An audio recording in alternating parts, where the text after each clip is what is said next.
intentionally killed her. And if I had killed Steven intentionally, I definitely would be proud to say I did. But I didn't. But I know all the things that I did to him, how I hurt him, I know it did cause his death.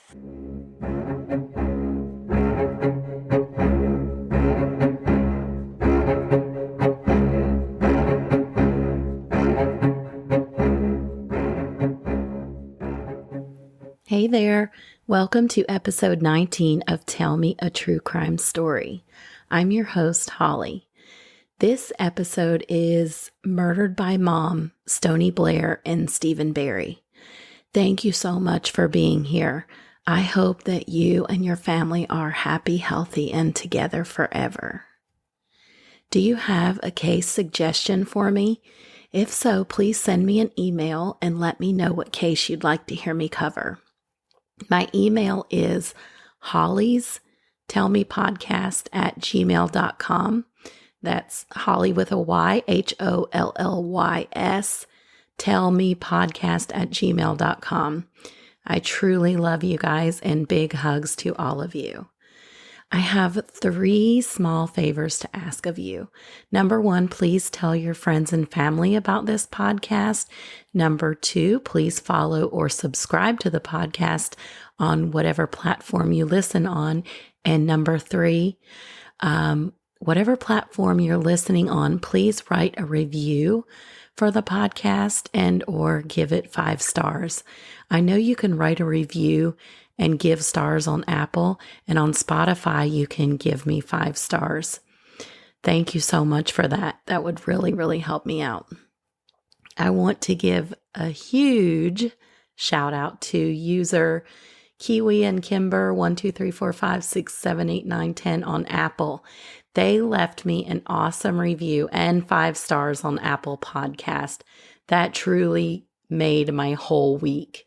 That was the first one I've received in a long time, and I'm so happy that they took the time out of their day to do that. My podcast is fairly new, less than a year old. I started last September, I think. So yeah, it's not that old, but on Apple, I only have 7 ratings total. But by you guys leaving reviews or 5-star ratings, it helps me out tremendously. So thank you all for being here and big hugs to all of you. Now let me tell you a true crime story. Before we get into this case, I want to let you know that this case is about child abuse and the deaths of 2 children at the hands of their own mother. The details are gut-wrenching and heartbreaking. Many people just cannot handle listening to true crime stories about kids, and I totally get that. I can only handle them in small doses before it really starts to mess with me, but I do find it very important to cover these types of cases because it's imperative that we are aware of the kinds of horrors that happen to innocent children behind closed doors. If you think a child is being hurt, do not stick your head in the sand. Report it and keep following up until you know it has been thoroughly investigated. Don't say or think it's not my business, because it is. You need to make it your business. Some kids are dealt a really crappy hand in life and are born into the most horrible of circumstances. As good, caring people, we need to make it our business to get involved and do our part to protect those kids.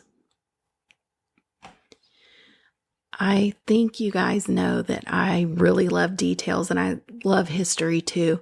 I believe in setting the tone for a story and letting you guys know in what atmosphere and surroundings our stories take place in, but I do realize that for some of you guys, it might be too much. You just want me to get to the story. So if you're one of those that the introduction drives you crazy and you just want to get to the story, just fast forward for like 1 minute and 30 seconds. This story takes place in Detroit, Michigan. Let me tell you a few tidbits about Detroit that I found interesting, things that I didn't know. Detroit is in Wayne County and sits on the Detroit River. The Detroit River is a river and a strait. A strait is a narrow body of water that connects two other bodies of water.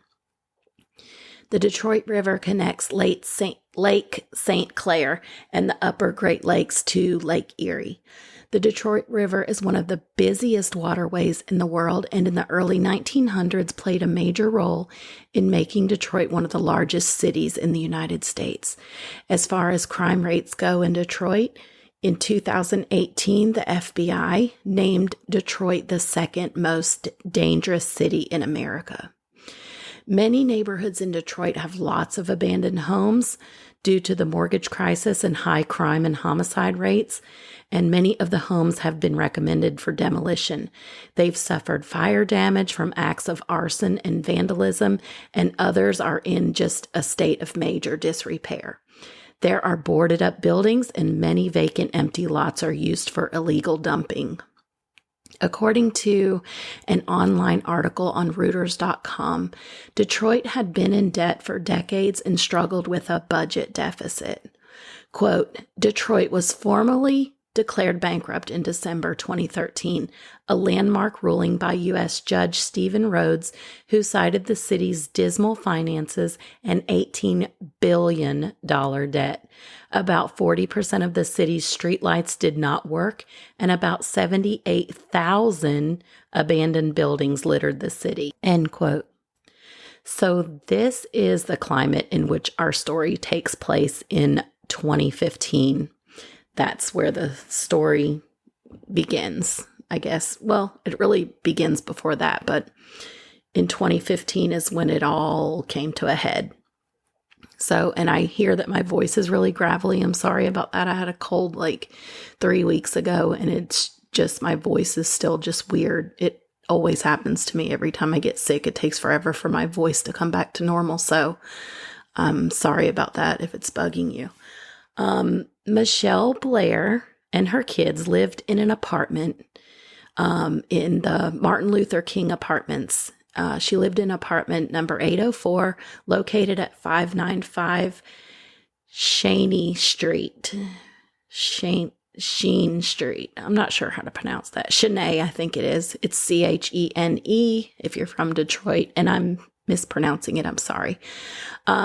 That's located about a mile east from downtown Detroit. Her daughters, Gabrielle and Stoni, were fathered by a man named Alexander Dorsey, and her sons, Stephen and Matthew, were fathered by Stephen Barry. Mitchelle Blair had removed her kids from Detroit public schools in or around 2013, and she said she was homeschooling them. There was no requirement in Michigan to notify the local school district or the State Department of Education if parents planned to homeschool their children. So basically, you know, what that's saying is that you can just pull your kids out of school, say you're going to homeschool them, but not really do it. And there's no oversight, and you don't really have to prove anything. So on Tuesday, March 24th, 2015, a crew was working to evict 35-year-old Mitchelle Blair and her children from their apartment in the Martin Luther King Apartments. While there at around 11 a.m., they discovered the frozen bodies of two children in a deep freezer. Mitchelle Blair was arrested hours later at a nearby apartment where she was babysitting someone else's children. The bodies of the two children discovered were Stoni and Stephen. They were received by the Wayne County Medical Examiner's Office at 12:49 p.m.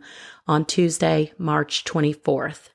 It took days for their bodies to thaw, and an autopsy was performed on them on Friday, March 27th, 2015. On both kids' bodies, there were intentional burns, many of them from cigarettes, and other long-healed scars. The ME, Dr. Carl Schmidt, testified that, quote, wherever you looked, there was either a scar, an ulceration, a burn, or a blow, end quote.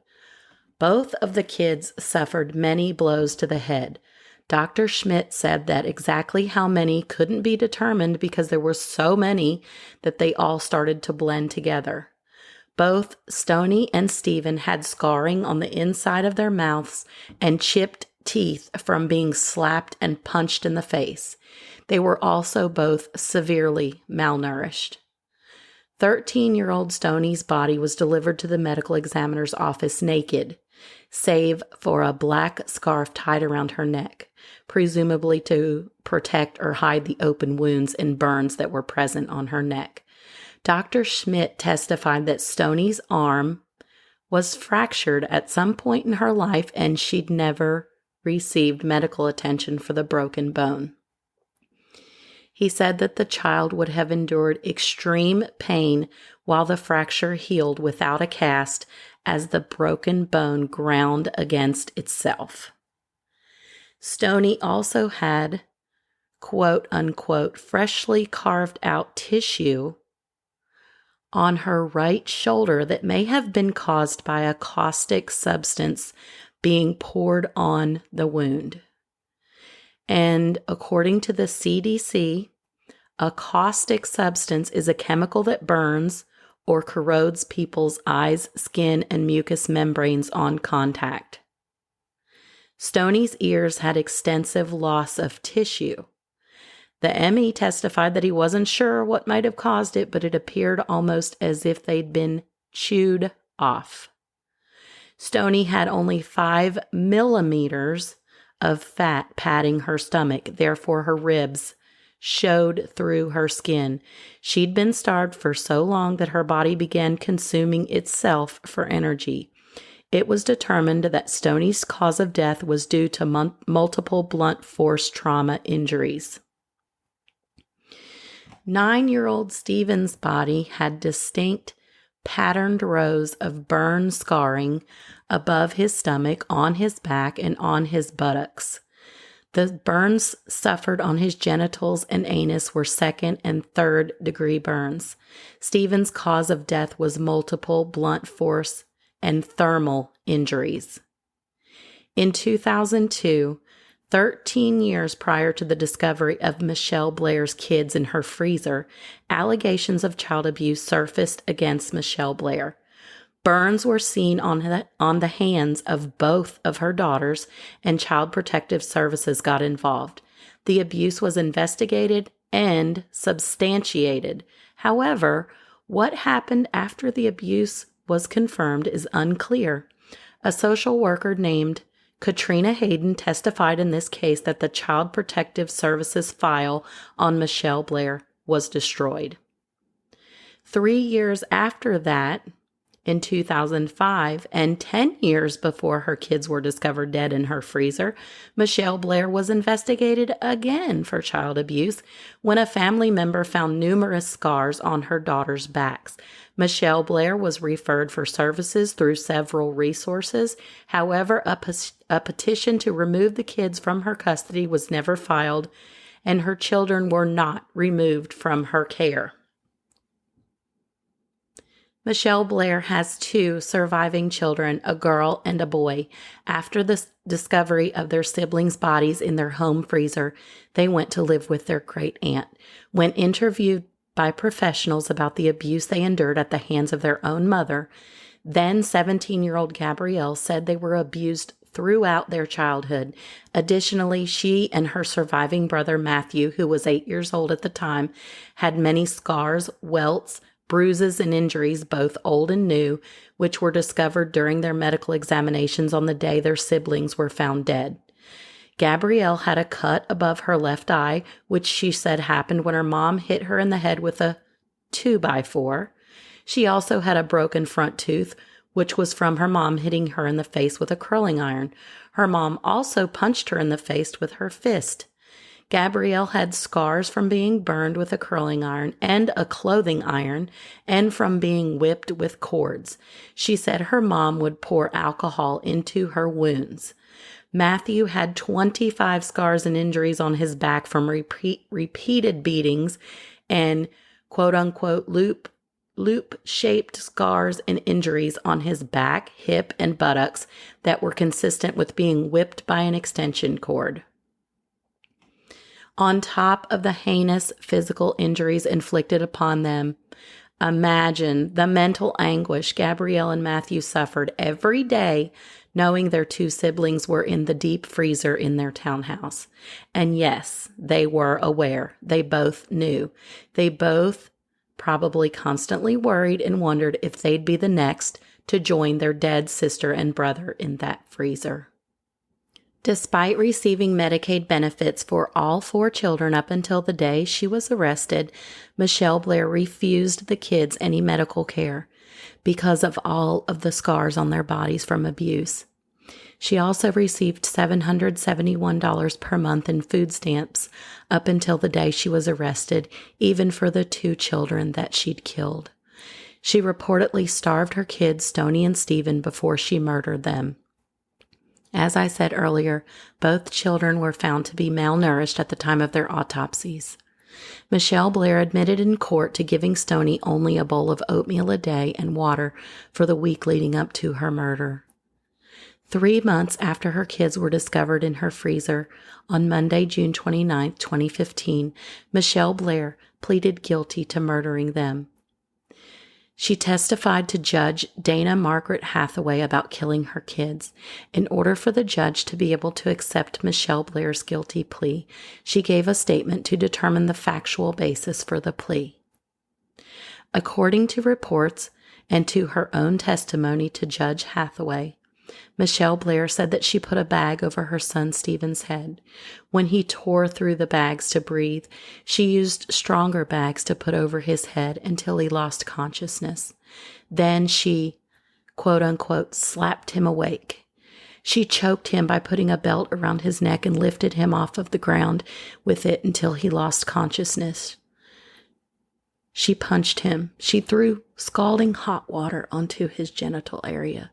She made him drink Windex. When she found him unresponsive with vomit beside him, she wrapped him in a bed linen and put him in the deep freezer. She said she didn't mean to kill Stephen, but if she had meant to kill him, she'd be proud to say that she did. Stephen Gage Berry succumbed to his many injuries on August 30th, 2012. He was only 9 years old.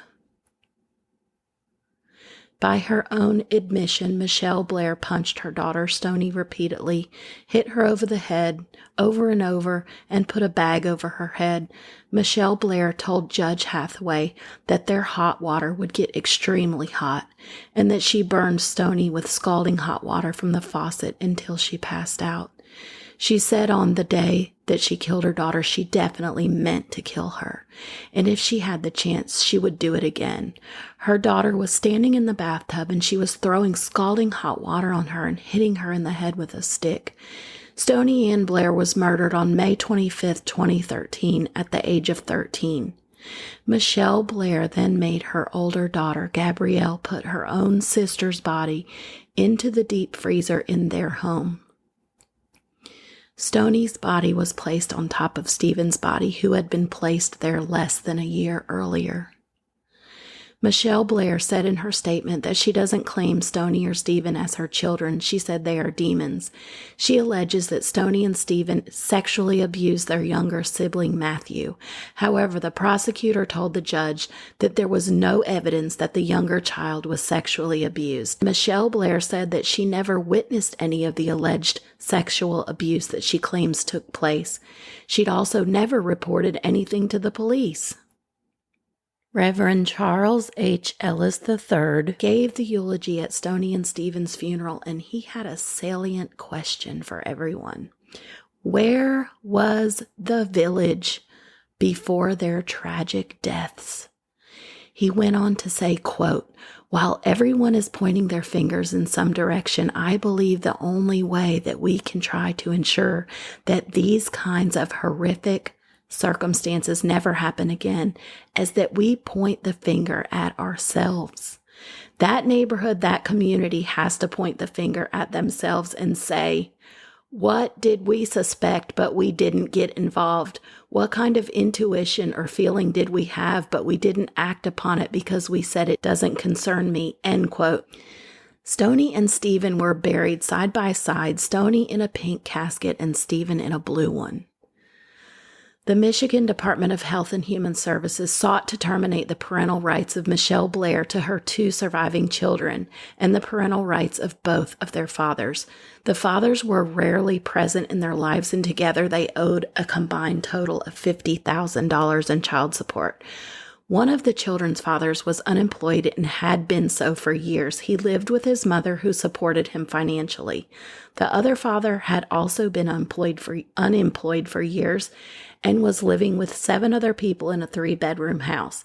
He said it was not a fit environment for his child and that he was unable to financially support him.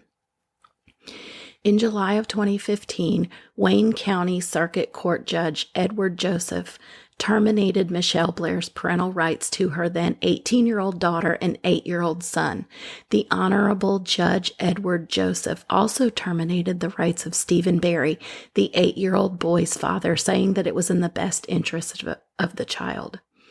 The judge, however, did not terminate the rights of Mitchelle Blair's 18-year-old daughter's father because he said it would limit the amount of time that she'd be eligible for social services.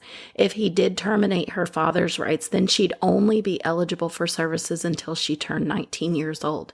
By keeping her biological father's rights intact, she would remain a temporary ward of the court and would be eligible for services with respect to college, teaching her to live independently, and receiving therapy for an additional year until she turned 20. In July of 2015, Wayne County Circuit Court Judge Dana Hathaway sentenced Mitchelle Blair to life in prison without the possibility of parole. The death penalty in the state of Michigan has been constitutionally banned since the 1960s. How dare she say that? How dare she say it's no evidence? It's my turn to talk. After all is said and done, you imposed the death penalty on your own children. I did. And you readily admit it, and you want to take responsibility of it. You're therefore sentenced to the Michigan Department of Corrections for the rest of your life without the possibility of parole, meaning, of course, that you will never get out. Mitchelle Angela Blair, dubbed quote-unquote freezer mom in the media, is now 43 years old. She's known to the Michigan Department of Corrections as inmate number 963241. She resides in the only women's prison in the state of Michigan at Women's Huron Valley Correctional Facility located in Ypsilanti in Washtenaw County. She is serving a sentence of life without the possibility of parole. Mitchelle Blair has racked up many misconducts while in prison, and due to violent assaults, she's spent time in segregation. On April 25, 2019, Mitchelle Blair was sentenced to an additional 38 months to 5 years. She had this time tacked on to her original sentence for assaulting prison employees in 2 separate incidents that occurred in 2018. In one attack, she used a Pringles can to fling her urine and feces in the face and chest of a correctional officer. In the other incident, Mitchelle Blair hit an officer in the arm and the stomach. And that is the dreadful story of Stoni, Blair, and Stephen Barry. They were failed by CPS and they were failed by the school system. School is a safe haven for many kids. It's a break from their horrible home life. Therefore, teachers and school staff must stay vigilant and use their common sense and their instincts to protect children. And when Mitchelle Blair's kids were pulled out of school to be quote-unquote homeschooled, that should have been looked into. That should have been verified through solid proof. That not being confirmed allowed the sadistic Mitchelle Blair to take out all of her anger and hatred on her innocent children without anyone being able to bear witness to the signs and physical marks of their abuse. Thank you guys for listening to this episode of Tell Me a True Crime Story. Please follow the podcast and tell your friends, coworkers, and family about it. Share a link to the podcast with someone who loves true crime. Follow the podcast on social media. Facebook, Instagram, and TikTok are at Tell Me a True Crime Story. And remember, it would really help me out a ton if you would write a short but sweet review for the podcast on Apple Podcast, or give it a 5-star rating on Spotify or anywhere else that you can review or rate podcast. Thank you for being here. I truly, truly appreciate each and every one of you. And join me in episode 20 when I'll tell you another true crime story. Big hugs to all of you. Bye-bye.